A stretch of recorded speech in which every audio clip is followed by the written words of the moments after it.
चलिए आज हम लोग फिर देखते हैं। नेक्स्ट हमारा कॉन्सेप्ट है calculate the van't Hoff factor ऑफ Al2SO4 whole 3 if alpha is 50%।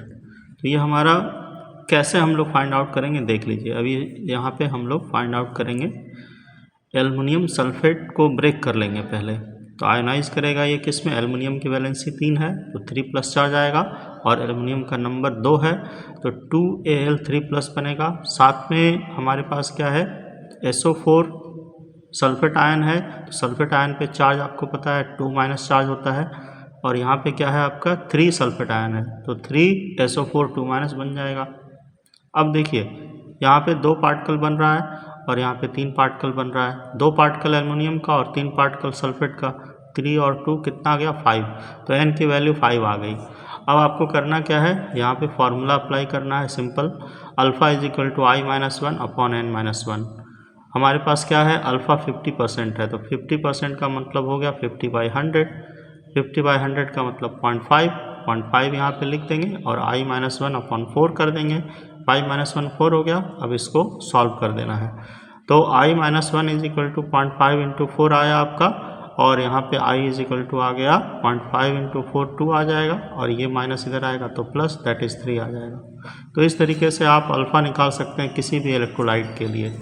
Degree of डिसोसिएशंस पता होना चाहिए और फिर जो है कोलिगेटिव प्रॉपर्टीज़ का जो भी फार्मूला है, जहाँ पे भी जिस तरह का कोलिगेटिव प्रॉपर्टीज़ है, जो भी कोलिगेटिव प्रॉपर्टी रहे उसमें आपको इसको प्लेस कर देना है आई को और फिर आप जो भी कैलकुलेशन, जो भी क्वेश्चन डिमांड कर रहा है उसके हिसाब से कैलकुलेट कर सकते हैं। नेक्स्ट हमारा है टॉपिक, नेक्स्ट मतलब हम लोगों को समझना है कि अगर मान लेते हैं कभी कभी क्या होता है एसोसिएशन भी होता है। जैसे ये एसिटिक एसिड है तो एसिटिक एसिड जो है इसको जब हम लोग ले जाएंगे CCl4 में, इसको प्लेस करेंगे CCl4 में या फिर बेंजीन में, तो एसिटिक एसिड डाइमर बना लेता है इस तरीके से। ये आपका है एसिटिक एसिड, ये हो गया आपका, ये देखिए हाइड्रोजन बॉन्ड बना लेता है ऐसे आपस में, इसको बोलते हैं डाइमर। फॉर्मिक एसिड भी बना लेता है डाइमर, बेंजोइक एसिड भी डाइमर बना लेता है। अगर यहाँ पे H रख देंगे तो फॉर्मिक एसिड बन जाएगा, यहाँ पे अगर बेंजीन लगा देंगे तो क्या बन जाएगा, बेंजोइक एसिड बन जाएगा यहाँ पे भी। तो ये सब्सटेंस जो है ये डाइमर बना रहा है और एसोसिएशन हो रहा है। एसोसिएशन हो रहा है इस केस में हम लोगों को निकालना है I, दैट इज़ अल्फ़ा। तो कैलकुलेशन ऑफ I करने जा रहे हैं, वांट ऑफ फैक्टर करने जा रहे हैं जब कभी भी सॉल्यूट पार्टिकल क्या हो, एसोसिएट हो जाए। तो यहाँ पे दिया हुआ है ये 80% तक एसोसिएट कर रहा है बेंजीन में बाय फॉर्मिंग डाइमर, मतलब n का वैल्यू 2 आपको दे दिया है। कैसे करते हैं देखिए, 2 तरीका हमारे पास है, जो है सिंपल तरीका उसको हम लोग फॉलो कर ले रहे हैं। ये है एसिटिक एसिड, सपोज कर रहे हैं n नंबर ऑफ मॉलिक्यूल्स लिया हो क्या होगा और ये क्या है एसोसिएट करके ऐसा बना रहा है। यहाँ पे n की वैल्यू 2 है, मतलब 2 मॉलिक्यूल्स आपस में एसोसिएट करके बना रहा है। तो n यहाँ पे लिखा हुआ है लेकिन n की एक्चुअल वैल्यू यहाँ पे दी हुई है क्वेश्चन में, डाइमर। अब देखिए इनिशियली क्या है आपके पास 1 मोल है और इनिशियली इसका क्या है 0 है, लेकिन आफ्टर सम टाइम, कुछ समय के बाद क्या होगा, इसका पार्टिकल एसोसिएट करना स्टार्ट करेगा।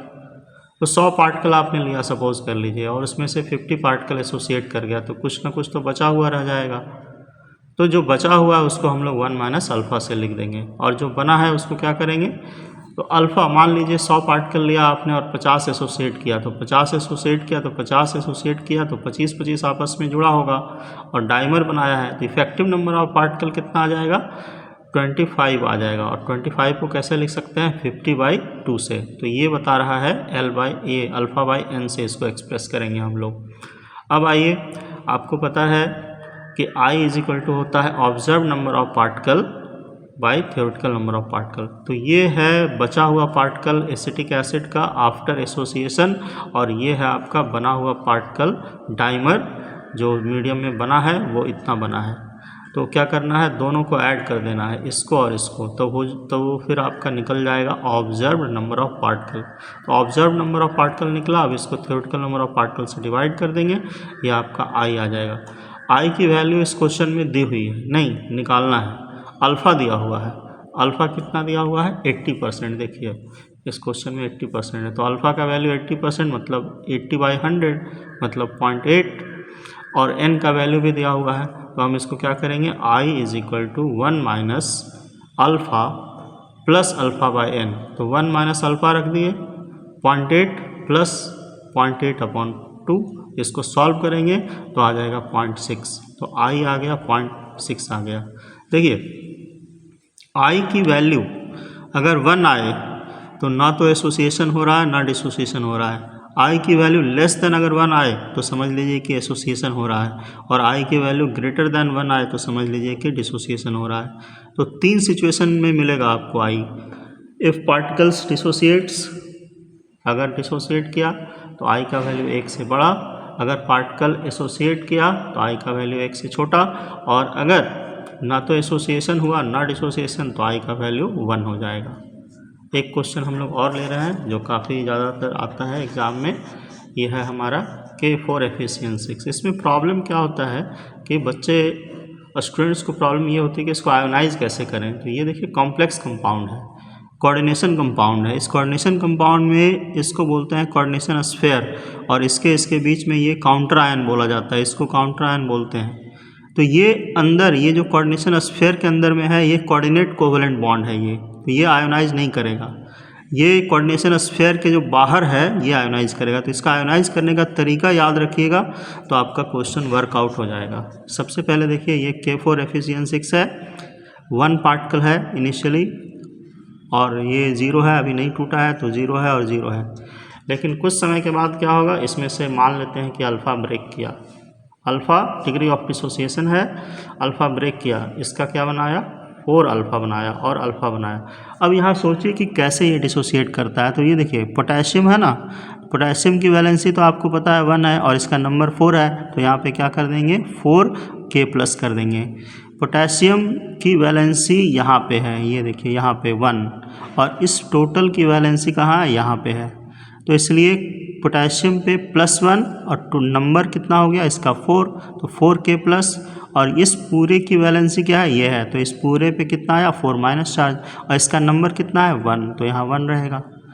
तो 1 minus alpha is equal to क्या लिखेंगे 4 अल्फ़ा और अल्फ़ा लिखेंगे। अब क्लियर है, I is equal to observe number of particle, ये बचा हुआ है, ये बना हुआ है, ये बना हुआ है, तो 1 minus alpha plus 4 alpha plus alpha, ये आ गया आपका क्या alpha alpha cancel, minus alpha plus alpha cancel, बच गया आपका 1 + 4 अल्फ़ा।